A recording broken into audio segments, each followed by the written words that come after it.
있습니다. 에베소서 6장 4절부터 1절부터 4절까지 우리 같이 함께 있습니다. 시작.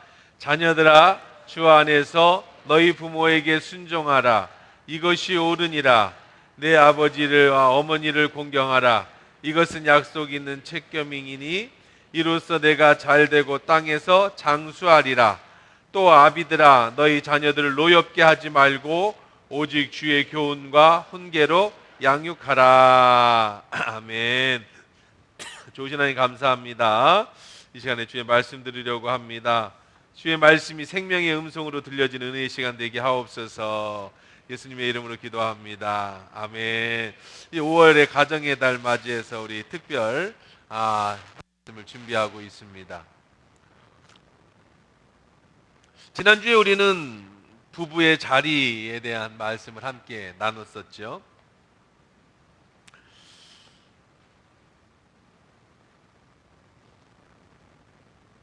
오늘은 가정의 다른 자리, 이제 부모와 자녀에 대한 자리를 한번 같이 함께 말씀을 나눠보려고 합니다.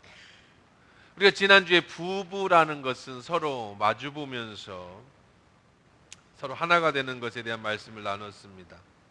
근데 부부가 서로 마주보지 않으면 어떤 일이 발생했죠? 그 시선이 자연스럽게 자녀에게로 돌아가게 돼 있어요. 부부관계가 안 좋은 사람들의 특징은요, 자녀에 대한 집착이 강해집니다. 남편의 사랑이 부족하고 아내의 사랑이 부족한 사람은요, 특히 여성분들이 그런데 자녀에게 애착과 자녀에 대한 집착을 가지게 돼요. 창세기 25장의 이삭과 에서에서 리브가가 야곱을 사랑했다라고 기록하고 있습니다. 부부가 한 식탁에 같이 앉아서 밥을 먹지만 이삭은 에서를 사랑하고 리브가는 야곱을 사랑했다라고 기록되고 있죠. 그 결과가 어떻게 됩니까? 형제가 아버지를 속이고 서로 죽이겠다고 싸움이 들고 어머니가 아들을 도망 보내는 깨어진 가정이 되는 이런 상처난 가정이 되어져 버리는 것을 성경에서 볼 수가 있습니다. 부부관계가 안 좋고 부부가 깨어지면, 가정이라는 것이 그렇습니다. 무너지면 그 무게가 오롯이 누구에게로 내려가느냐면 자녀에게로 내려가게 돼 있는 거예요. 부부는요, 남편이든 아내든 자신의 외로움을 자녀에게 채우려고 합니다. 남편에게 받지 못한 사랑을 아들에게, 딸에게 받으려고 합니다. 아내에게 받지 못한 인정을 딸에게, 아들에게 받으려고 합니다. 그러다 보면 편애가 됩니다. 자기를 좋아하는 자녀를 더 좋아하게 되는 그런 문제를 낳게 되죠. 자녀는 부모의 빈자리를 메우는 그런 도구로 전락하게 됩니다. 자녀가 부모의 사랑을 충분히 받고 자라야 되는데 부모의 서로 간의 빈자리를 메우는 도구로 쓰임받게 되니까 그때부터 자녀도 무너지게 되는 거예요. 부부관계가 안 좋으면 자녀도 무너지게 돼 있어요. 가정은 하나이기 때문에, 하나님이 아담과 하와를 서로 하나로 만들어 주셨기 때문에, 여러분이 어떤 남자와 어떤 여자랑 결혼을 했는지 상관없이 결혼하는 순간, 부부가 되는 순간 하나가 되고, 이게 무너지면 자녀에게까지 그 영향이 그대로 가게 되는 것이 가정입니다. 그래서 오늘 부모와 자녀의 자리를 살펴보는 것은 참 중요하죠. 오늘은 부모가 자녀를 어떤 모습으로 대해야 되는가, 또 자녀가 부모를 어떻게 대해야 되는가에 대한 원칙을 한번 세워보고 말씀을 나눠보려고 합니다. 아마 이쪽 편 스피커가 찢어진 것 같아. 고음, 이게 찬양이나 뭐가 팍 터지면 이런 소리가 나거든요. 지직 하는데 오늘 조금 고치기 전까지는 진짜 찢어진 건지 아닌지 이제 확인해 보기 전까지는 조금 불편해도 참으셔야 될 것 같습니다. 그래서 오늘은 자녀가 부모를 대하는 모습, 부모가 또 자녀를 대하는 원칙, 그게 대해서 에베소 6장 1절을 말씀을 가지고 한번 살펴보려고 합니다. 오늘 본문 말씀입니다. 같이 한번 다시 읽어봅시다. 시작.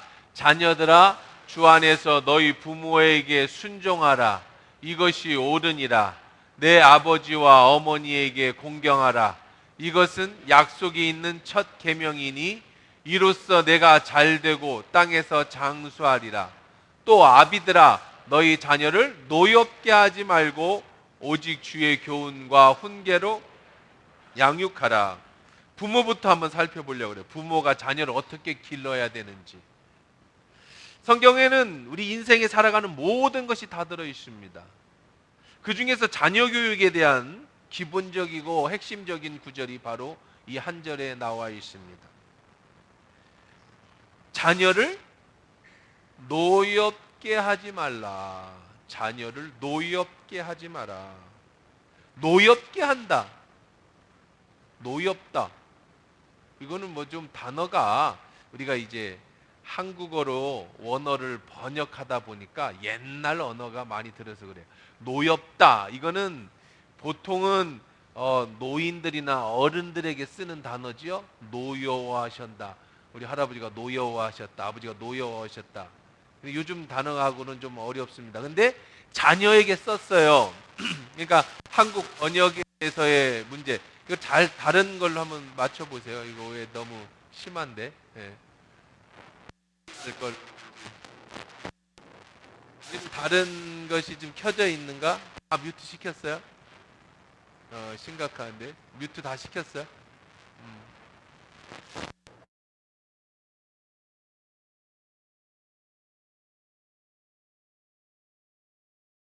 이 원어로는 에레시오 단어입니다. 의미는 뭐냐면 자극하다, 괴롭히다, 뭐 이런 의미로 쓰여집니다. 자극하다. 어디 나는 거예요? 소리가? 여기서 나요? 위층? 여기 위층? 여기 위에 나면 이거를 아예 끄세요. 오른쪽 마이크를, 스피커를. 스피커 양쪽 볼륨이 있어요. 이쪽 스피커를 꺼버려. 네.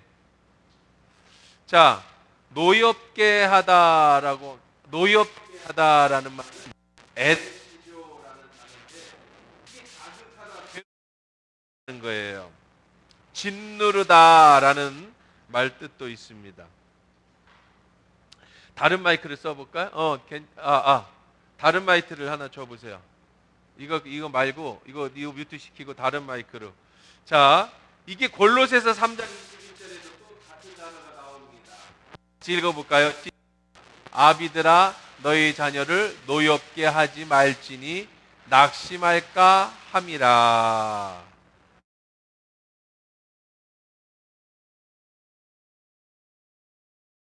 낙심할까 합니다. 자녀를 노엽게 하지 마라. 노여움의 끝이 뭐라고요? 노엽게 하면 그 끝이 뭐가 된다고요? 낙심하게 마음 떨어진다는 거예요. 다른 마이크 써보세요. 마이크 그냥 일반 마이크 들고 있는 마이크 뮤트 시키고 된 거예요.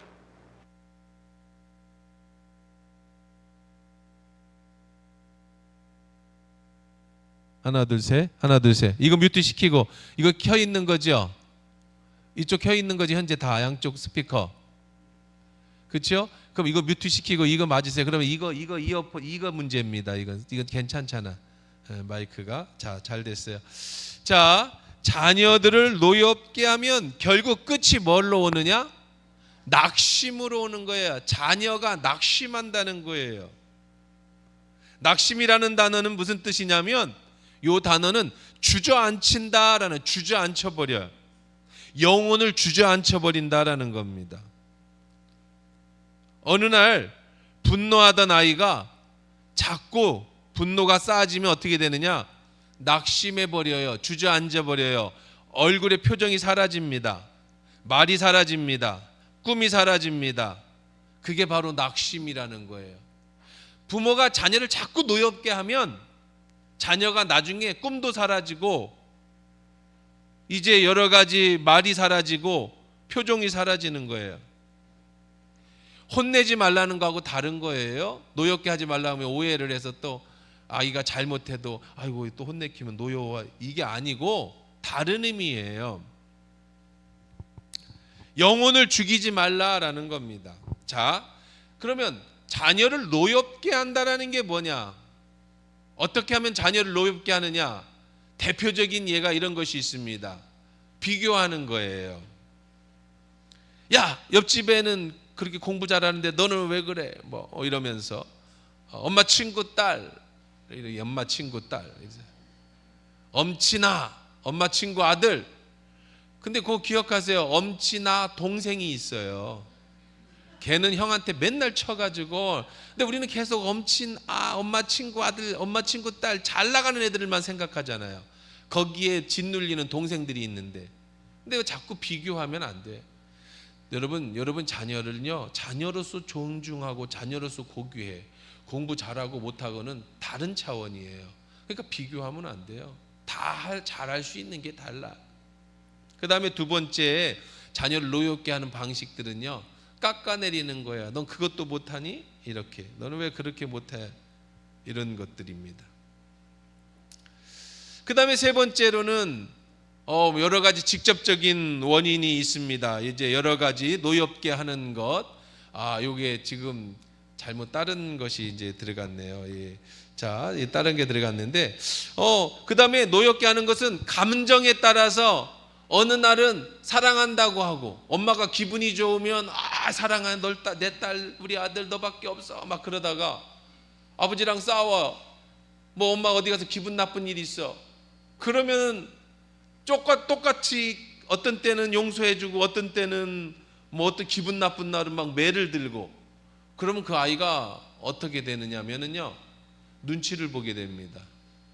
내가 잘하고 못하고, 내가 옳고 그름을 떠나서 엄마 아빠가 오늘 기분이 어떤가를 살피게 돼. 엄마가 기분이 좋으면 아이고 살았다, 기분이 나쁘다 그러면 조심하게 되면서 눈치 보는 아이로 만들어 버리는 거예요. 그렇게 노엽게 하는 겁니다. 그 다음에 노엽게 하는 것 중에는 뭐가 있느냐면 자녀를 꿈을 강요하는 거예요. 그것도 노엽게 하는 것 중에 하나입니다. 자기가 이루지 못한 꿈을 강요해서, 그런 거 뉴스에서 많이 보죠. 아이들을 막 공부시켜 가지고 막 좋은 대학 가고 막 그렇게 해서 아이들을 막 강하게 밀어붙이는 부모의 특징은 본인이 이루지 못한 꿈을 자녀에게 이루려고, 그걸 안 되면은 또 노엽게 되는 겁니다.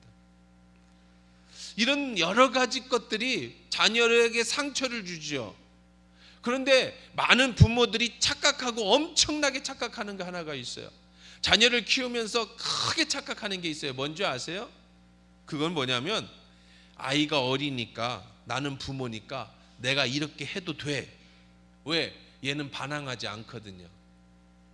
사춘기가 지나고 완전히 뭐 그런 나이가 되지 않는 이상은, 사춘기 전에는요, 어린아이 때나 사춘기 전에는 반항하지 않아요.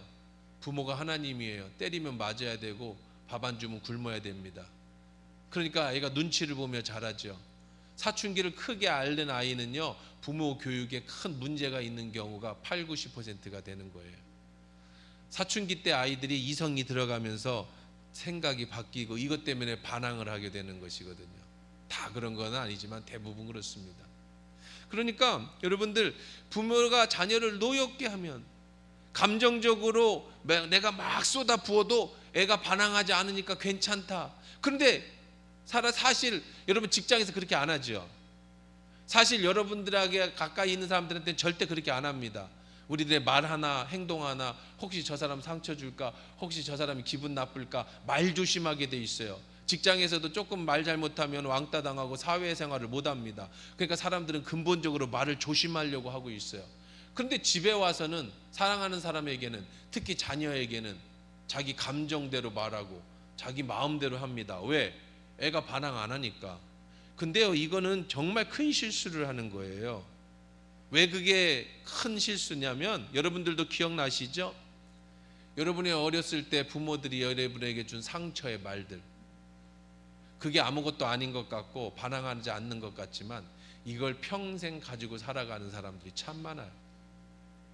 평생 자녀에게, 내가 사랑하는 자녀에게 씻을 수 없는 상처를, 차라리 다른 세상 사람들한테, 직장에서 딴 사람한테 실수했다면 안 보면 되고 그것 때문에 끝나버리면 될 일이지만, 평생 내가 봐야 될, 내가 가장 사랑한다고 하는 자식에게 말로 상처를 주고 이런 노엽게 하는 것 때문에 이것을 평생 가지고 살아가게 만든다는 거죠.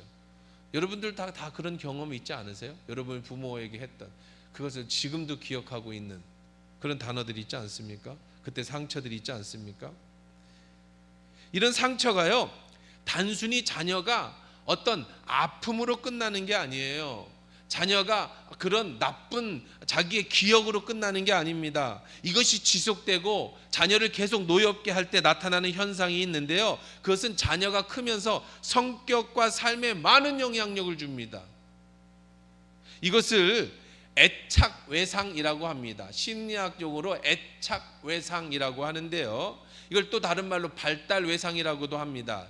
이것은 무슨 뜻이냐면 애착 이론인데요, 어린 시절에 부모가 어떤 관계로 나와 부모의 관계가 형성됐는지, 애착이 형성됐는지에 따라서 자녀가 그런 성격이나 그런 행동을 하게 된다는 거예요. 여기서 애착이라는 겁니다. 애착이라는 게 뭐냐면, 예를 들면 그런 거죠. 아기가 태어나면 본능적으로, 이건 본능입니다, 부모에게 애착을 가지려고 하고 있어요. 애가 울어요. 엄마 나 배고파요. 엄마 나 오줌 쌌어요. 엄마 나 힘들어요. 엄마 나 아파요. 이게 애착입니다. 본능입니다. 울어요. 나 좀 봐주세요 라고 신호를 냅니다. 손을 뻗습니다. 눈을 마주치려고 합니다. 그래서 어떻게든지 엄마가 나를 도와주게 하게, 이게 본능이에요. 살고자 하는 아기의 본능. 이때 부모가 일관되게 반응을 해줍니다. 울면 얼른 안아주고 달래주고 눈을 마주쳐주고, 그러면 이 아이는 마음속에 평안을 누습니다. 아, 내가 울면 엄마가 해주는구나. 내가 엄마를 부르면 엄마가 나한테 와주는구나. 이게 애착이라고 하는 거예요. 단어가 애착. 그러면서 이런 마음을 느낍니다. 아, 세상은 안전해. 나는 사랑받고 있어. 나는 힘들면 누구에게 기댈 수 있어 라고 하는 것을 아기 때부터 이렇게 자라면서, 유치원 때, 초등학교 때 이게 자라가면서 부모와의 애착의 관계를 유지하는 거죠. 이게 애착입니다. 이게 평생에 살아가는 심리적 토대가 됩니다. 반대로 부모가 일괄적이지 않을 때 어떤 일이 생기느냐 하면요, 부모가 아기가 우는데 무시를 해요. 또 두렵게 만들어요. 매를 듭니다. 그러면 이 애착의 관계가 제대로 쌓이지 않습니다. 이걸 갖다가 불완전 애착이라고 하는데요, 이 불완전 애착은 이 아이에게 어떤 심리적 변화를 가져오느냐, 아기 때부터, 태어날 때부터 이 청소년이 돼서 자기 스스로 판단할 때까지 이 부모와의 애착의 관계가 문제가 생기면 어떤 문제가 생기느냐 하면요, 세 가지 큰 애착의 불완전 애착이 나옵니다. 첫째는 불안형이에요. 불안형은 엄마 나를 떠나지 마세요. 아빠 잘못했어요. 제발 저를 버리지 마세요. 제가 앞으로 잘할게요. 이게 불안입니다. 불안. 어떤 날은 부모가 따뜻하게 안아주고 어떤 날은 차갑게 무시하고, 그 아이는 어떻게 해야 내가 사랑받을 수 있지? 어떻게 해야 내가 인정받을 수 있지를 계속 찾게 됩니다. 불안합니다.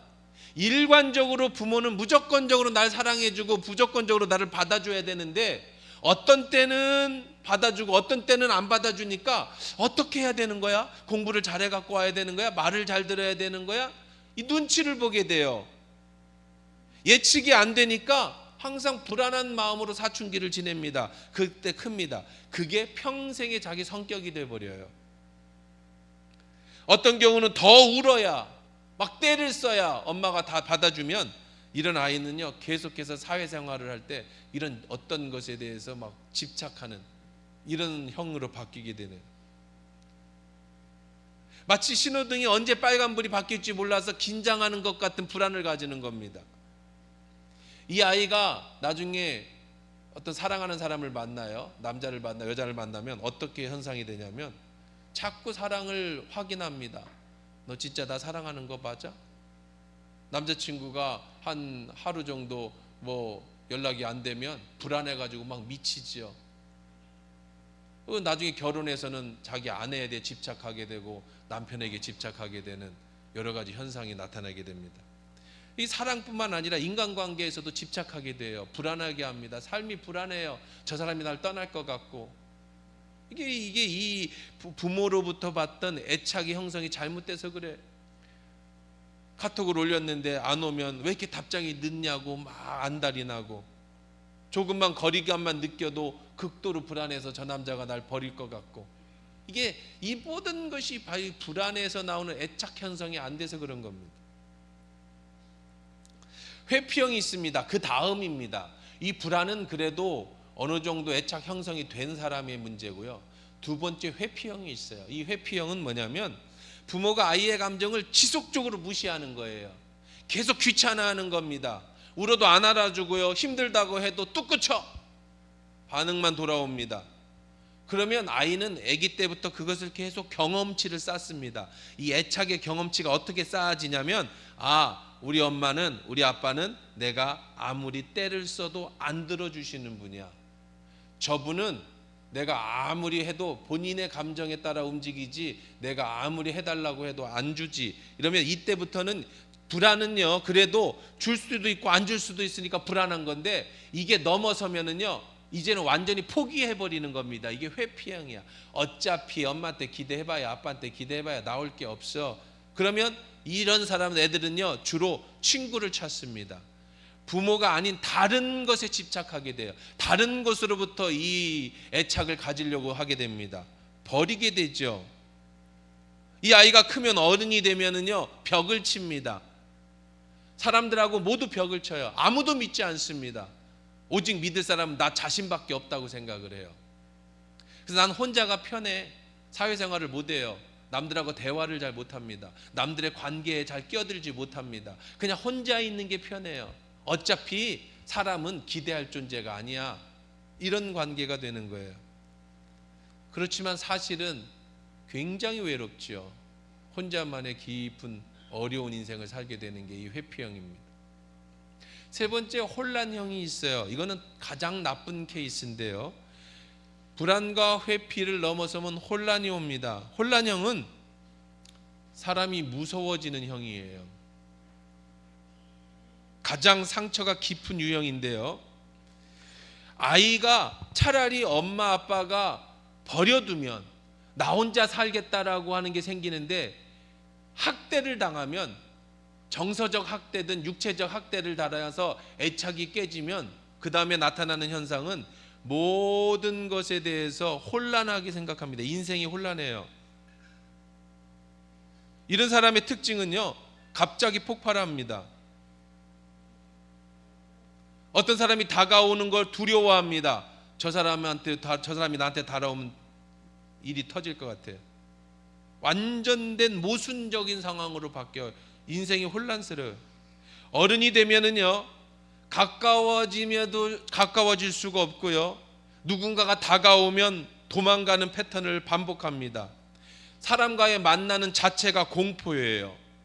이것은 아주 심각한 이제 외적 스트레스, 외상후 장애를 겪게 되는 거죠. 여러분, 물론 이 모든 것이 다, 이런 성격이 부모의 애착관계 때문에 생긴다는 것은 절대로 아닙니다. 그러나 정말 많은 경우가 이런 아픔이 바로 부모로부터 정서적인 이런 충분한 애착이 형성되지 못했기 때문에 생긴다라는 걸 정신분석에서 밝혀주고 있어요. 이 외에도 치료하는 것이나 이런 거 물론 치료돼야죠. 여러분, 이제 금요일 날 내적 치유를 하고 있습니다. 여러분들 어떻든 내적 치유 나오십시오. 그럼 제가 시리즈로 쭉 하면서 계속 우리가 이런 어릴 때부터 가졌던 이런 것들을 치유하는 시간을 가지고 있는데요. 그럼 관심 있는 분들은 참여하셔도 좋습니다. 근데 여기서 우리가 두 가지 중요한 사실을 만나게 되죠. 첫째는 부모인 내가 어떻게 해야 될까라는 겁니다. 그러면 어떻게 해야 합니까? 지금까지 내가 이런 방식으로 키웠는데 이 얘기를 들으면서 어떻게 키워야 되지? 라고 하는 이런 첫 번째 반응이 나오고, 두 번째는 후회하는 반응이 나옵니다. 그럼 큰일 났네 목사님. 우리 애들은 다 컸는데 어렸을 때 내가 정말 아이들을 이렇게 키웠어요. 그래서 우리 자식들이 지금 이런 성격인 것 같아요. 그럼 목사님 그때면 어떻게 해야 합니까? 그때 더 사랑으로 키웠어야 되는데 사실 돌이켜보니까 그 아이들 키울 때가 3040, 오늘도 3040 모임을 갔습니다만 정말 힘들 때예요. 가정을 이뤄나가기가 30대 40대 제일 힘들 때 아이들까지 키워야 되니까 자기도 나도 힘든데 애들을 키운다는 게 너무 어려웠어요. 후회만 남습니다. 상처만 준 것이 생각납니다. 그럼 어떻게 해야 합니까? 라는 거죠. 기회가 있다면 여러분 오늘 말씀 통해서 자녀를 노엽게 하지 말라, 그것만으로는 부족합니다. 여러분 아이들이 버릇 없어도 다 받아주라는 말도 절대로 아닙니다. 그럼 어떻게 해야 합니까? 자녀를 키우는 부모의 입장이라면 이 말씀을 기억하십시오. 같이 읽읍시다. 또 아비들아 너의 자녀를 노엽게 하지 말고 뭐 해라? 오직 주의 교훈과 훈계로, 훈계, 양육하다, 자라게 하다, 성숙하게 하다. 여러분이 자녀를 키울 수가 없어요. 그러니 무엇으로 키워라? 주의 교훈과 훈계로 키워라. 교회 잘 데리고 나오세요. 기회가 있으면 어떻게든지 주의 말씀 듣게 하세요. 엄마 말이 아니라 하나님 말씀을 듣게 하셔야 됩니다. 집에서도 자꾸 큐티 시키세요. 묵상 시키십시오. 아이들 큐티만큼 좋은 게 없어요. 큐티는 5분 10분만 해도 돼요. 그런데 이게 낙숫물에 여러분 바위가 깨지듯이요, 어릴 때부터 5분 10분 큐티를 계속하는 아이는요 하나님 말씀으로 훈계가 돼요. 그럼 목숨 걸고 하실 수 있어야 돼요. 기회가 되면 목숨 걸고 큐티 시키셔야 돼요. 자녀를 훈계로 양육하는 방법밖에 없습니다. 왜? 자녀를 노엽게 하지 않는 방법을 내가 모르기 때문에. 굉장히 중요합니다. 신명기 6장 7절 보면 내 자녀에게 부지런히 가르치며 집에 앉아 있을 때든지 길을 갈 때든지 누워 있을 때든지 일어날 때든지 이 말씀을 강론해라. 학교 여러분 수업 잘 듣고 영어 단어 많이 알고 공부 잘하고 정말 중요합니다. 그런데 정말 인생에 살아갈 때 최고 중요한 건 아이들을 말씀으로 키우는 거예요. 근데 사랑하는 부모들이요 그런 거 별로 관심이 없어요. 그러지 마십시오. 기회가 있다면 앉았든지 일어났든지 누웠든지 큐티 안 하면 용돈도 주지 말고 밥도 먹이지 말고 공부 잘한다고 칭찬하지 말고 큐티 잘한다고 칭찬하고 큐티 잘하면 상도 많이 주어서 엄마의 사랑받는 것은 큐티를 잘하는 거구나 이렇게 키우셔야 돼요. 왜? 하나님 말씀으로 키워야 되니까. 방법이 없어요. 그러면 어떻게 합니까 목사님? 애들이 다 커버렸어요. 이미 애들도 신앙생활도 안 하고요. 이제 그때 그렇게 못 키웠어요. 제가 감정적으로만 키워버렸습니다. 그러니까 우리 아들들이 딸들이 이런 성격을 가지게 됐어요. 이제 와서 후회하는데 그렇다고 그 아이들을 어떻게 합니까? 어떻게 해야 될까요? 여러분 남은 인생 자녀를 위해서 기도하며 사십시오. 못 키운 후회만큼 잘못했던 때만큼 더 많은 시간을 주님 앞에 나와서 기도하십시오. 하나님은 하실 수 있어요. 하나님은 바꾸실 수 있습니다. 하나님 책임져 주실 수 있는 거예요. 여기 자녀들도 있죠. 어쩌면 여러분들이 부모에게 상처가 생각날지 모릅니다. 여러분의 부모가 떠오를 수도 있습니다. 그러면 여러분들은 그래서 내가 이렇게 됐구나. 어쩐지 우리 엄마가 그렇게 해가지고 내가 이 모양이 된 거야. 그러라고 지금 이 말씀을 하는 게 아니에요. 부모를 향한 자녀들의 역할도 책임 함께 나눠보겠습니다. 잠언서 22장 22절 25절 읽어봅시다. 시작. 내 아버지와 어머니의 말을 들으며 내가 늙었을 때 버림을 받지 않도록 하라. 진리를 사고 팔지 말며 지혜와 훈계와 명철도 그리하지 말라. 의인의 아버지는 크게 즐거워하고 자식을 낳은 자도 기뻐하니라. 여기 보시면 내 아버지와 어머니의 말을 들으며, 여러분의 부모가 어떤 부모든 상관없어요. 여기는요 들어라. 그리고 내가 늙었을 때 버림을 받지 않도록 하라. 무슨 뜻이냐? 늙은 부모들 버리지 말라는 뜻이에요. 엄마가 나한테 아빠가 나한테 이렇게 했으니까 내가 커서 엄마 아빠를 돌볼 거라고는 생각지도 하지 마십시오.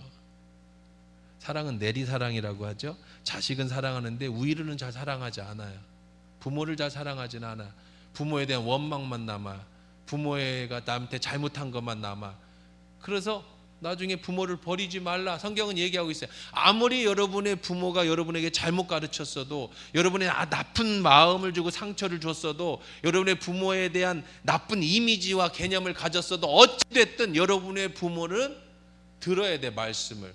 그리고 늙을 때 버림받지 않도록, 어머니가 버림받음을 당하지 않도록 네가 조심해야 된다. 버림받는다라는 건 뭘까? 이제 다시 부모를 버린다는 말은 네 가지로 또 표현할 수 있습니다. 여러분의 부모가 어떤 모습으로 여러분을 키웠든 상관없어요. 부모를 부끄러워하는 것은 부모를 버리는 거예요. 여러분의 부모가 어떤 모습이 됐든 여러분을 낳아주고 길러준 부모를, 그 부모가 여러분의 학대를 했든 여러분들에게 정서적으로 친밀감과 애착이 없었든 상관없이 여러분의 부모를 향해서 부모를 부끄러워하는 건 부모를 버리는 거예요. 이건 성경적이지 않습니다. 두 번째, 부모를 돌보지 않는 행동입니다. 어렸을 때 나 안 돌봤으니까 나도 엄마를 안 돌볼 거야, 아빠를 돌보지 않을 거야. 이건 부모를 버리는 행동입니다. 심지어는 부모의 관계를 끊는 행동, 연락도 안 하고, 왜 그러냐 했더니 맨날 재산 갖고 형은 더 주고 이런 사람들 정말 많거든요. 우리 주변에도 많아요. 혹시 여러분들 중에 그런 사람이 있으면 그건 부모를 버리는 겁니다. 여러분의 부모가 재산을 형을 더 주고 나를 안 주고 뭘 어떻게 했든 상관없어요. 부모는 부모예요. 그냥 성경적으로 만약에 부모와의 관계가 끊어버렸다, 그것은 부모를 버린 겁니다. 부모를 용서하지 않는 행동들, 이 총체적으로 다 부모를 버리는 거예요. 성경은 분명히 얘기합니다. 내 부모를 버리지 마라. 목사님, 부모가 나에게 해준 것이 없습니다. 온통 상처만 줬습니다. 내 부모는 나에게 대접받을 자격이 없습니다. 저희 부모는 날 사랑하지 않았습니다. 심지어는 나를 어렸을 때 버렸습니다. 둘이 살다가다가 이혼해버리고 나 혼자 남겨놨습니다. 나 혼자 얼마나 힘들게 컸는지 모릅니다. 그런 부모를 어떻게 공경합니까? 예, 그럴 수 있어요. 마음으로는 충분히 이해합니다. 극단적으로 그런 일이 있다 할지라도 성경이 말씀하시는 것은 부모의 공경은 부모의 자격을 평가하는 게 아니에요. 부모가 조금 전에 제가 부모와 자식의 관계에서 내 부모 자녀를 노엽게 하지 말라는 말씀을 드린 건 성경적인 말씀인 거고, 혹시 여러분의 부모가 여러분을 노엽게 했다 할지라도 자녀된 자녀는, 오늘 이 말씀을 듣는 여러분들은 절대 부모를 버려서는 안 됩니다. 그것은 부모의 자격을 얘기하는 게 아니에요. 부모가 자격이 있다 없다, 부모가 날 잘 기렀다 가르쳤다는 걸 얘기하는 게 아닙니다. 부모를 공경하라는 얘기도 아닙니다. 부모라는 그 자리, 하나님이 나에게 어떤 부모든 부모를 주셨다면 그 부모를 공경하라는 거예요. 그 부모라는 이름으로 그를 공경하는 거지, 그의 행동과 자격으로 공경하라는 말씀이 아닙니다. 의무예요, 의무. 여러분 직장에서 상사가 있다고 생각해 보세요. 상사가 아주 마음에 안 들어요. 그렇다고 해서 그 상사를 여러분 무시할 수 있습니까? 그 상사를 무시하면 내가 잘리는 거죠. 좋든 싫든 상사 말을 들어야 합니다. 똑같아요. 여러분의 부모가 좋든 싫든 그 자격으로 부모를 평가하는 게 아니에요. 여러분의 부모가 여러분의 상처를 줬든 아니든, 여러분의 부모가 좋은 부모였든 아니었든, 공경하라는 것은 그 부모라는 이름으로 그를 공경하는 거예요. 그럼 억울합니다. 부모는 나를 그렇게 내 첫 쳤는데 내가 부모를 공경하라고요? 성경은 이렇게 얘기합니다. 같이 읽어봅시다. 20장 12절 시작.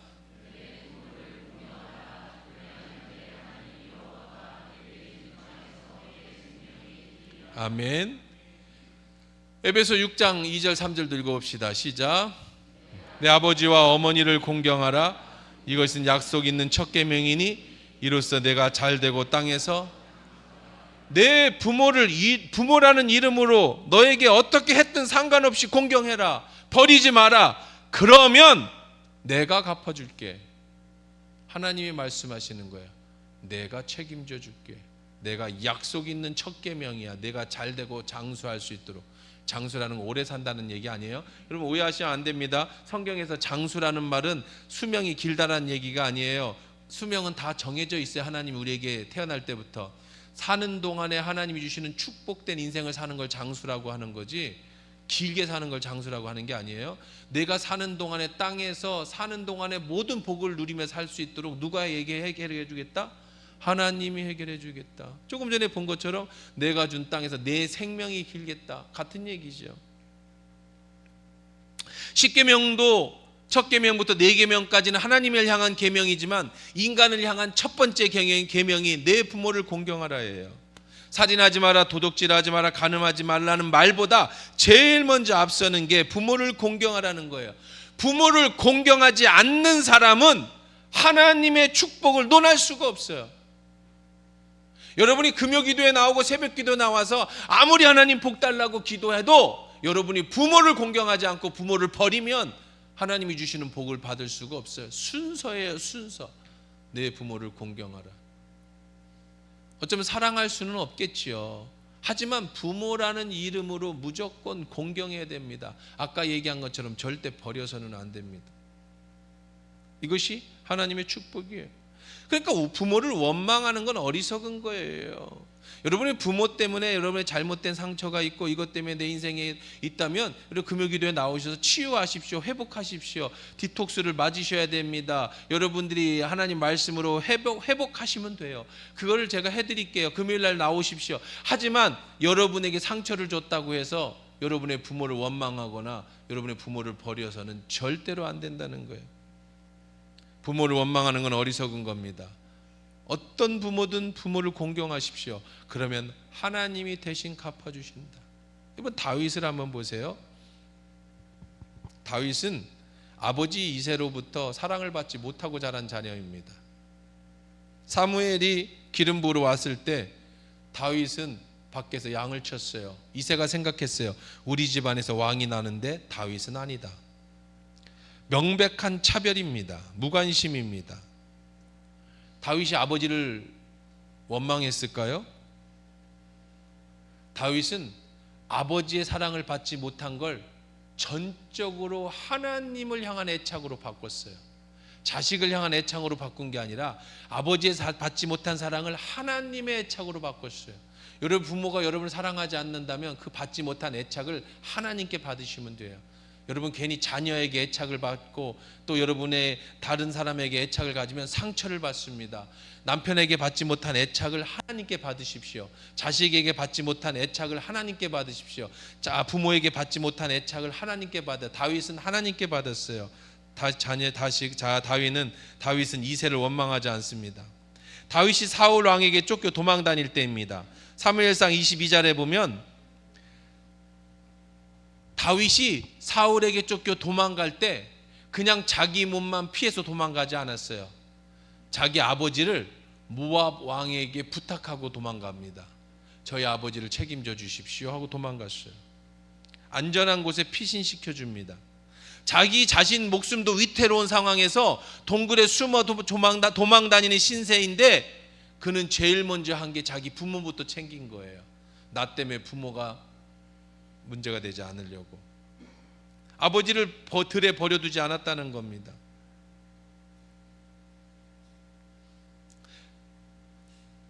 성경 골로새서 3장 20절에는 이렇게 얘기합니다. 같이 읽어봅시다. 시작. 자녀들아 모든 일에 부모에게 순종하라. 이는 주 안에서 기쁘게 하시는 것이니라. 할렐루야. 부모에게 순종하고 여러분 낳은 부모를 공경하는 것, 부모를 버리지 않는 것은 주님을 기쁘시게 하는 거예요. 여러분의 부모를 기쁘게 하는 게 아니라 여러분의 부모를 기쁘게 하는 것도 기쁘게 하는 거지만 여러분의 부모를 공경하는 것이 하나님을 기쁘시게 하는 것이에요. 여러분의 부모가 어떤 부모든 순종하십시오. 그것이 하나님을 기쁘시게 하는 일입니다. 부모님이 나에게 잘해줬기 때문에가 아니라 하나님을 기쁘시게 하는 일이기 때문에 순종하는 거예요. 다윗은 어렸을 때부터 아버지로부터 그러한 영적 학대를 받았다 할지라도 그는 그 사랑을 하나님께로 쏟았고 끝까지 아버지를 책임졌길래 그가 위대한 왕으로 지금도 많은 실수를 했고 많은 인생에 있어 잘못을 저질렀지만 그래도 지금도 역사 이래 가장 위대한 사람으로 다윗을 뽑게 되는 것은 바로 그가 하나님 안에서 자기 부모를 공경했기 때문이에요. 주 안에서라는 핵심 메시지를 보십시오. 주 안에서, 주님 안에서. 부모의 의로움이 아니라 주님을 보고 하나님께 순종하듯 부모님을 순종하라는 거예요. 다윗이요 나중에 이런 고백을 합니다. 같이 읽어봅시다. 시편 27편 10절입니다. 시작. 내 부모는 나를 버렸으나 여호와는 나를 영접하시리. 여러분의 부모에게 받지 못한 사랑 하나님은 그 수십 배로 여러분에게 갚아주시고 치료하시고 회복시켜 주실 줄 믿습니다. 사랑하는 성도 여러분, 이 한 구절 마음에 깊이 새기십시오. 내 부모는 나를 버렸으나 여호와는 나를 영접하시리다. 부모에 대한 원망이 생길 때 하나님은 나를 영접하시리라. 이것으로 채워지는 거예요. 이것으로 회복시켜지는 겁니다. 부모가 채워주지 못한 자리 하나님이 친히 들어오셔서 채워주신다는 겁니다. 부모가 비워둔 그 자리, 부모가 망쳐놓은 그 자리, 부모가 떠나간 그 자리라도 하나님이 내 마음에 들어오시면 그 모든 상처를 채워주실 수 있는 분이 여호와 하나님이시라는 거예요. 그러니까 여러분 그 부모를 공경해야 될 이유가 거기 있어요. 말씀 정리해 보십시다. 부모된 우리에게 말씀하십니다. 완벽한 부모가 될 수는 없지만 우리도 실수하고 우리 상처도 주지만 여러분 자녀를 키우실 때 지금 여러분의 자녀를 노엽게 하지 마십시오. 다시 말씀드리지만 혼내키지 말라는 말이 아니에요. 하나님의 말씀으로 양육하고 훈계하셔야죠. 그러나 하나님 말씀으로 훈계하십시오. 감정으로 하지 마십시오. 부모에게 자녀에게 말씀드립니다. 여러분의 부모가 어떤 부모였든 부모라는 이름으로 순종하고 공경하십시오. 그러면 하나님이 약속이 있는 첫 계명 채워주고 갚아주시는 줄 믿습니다.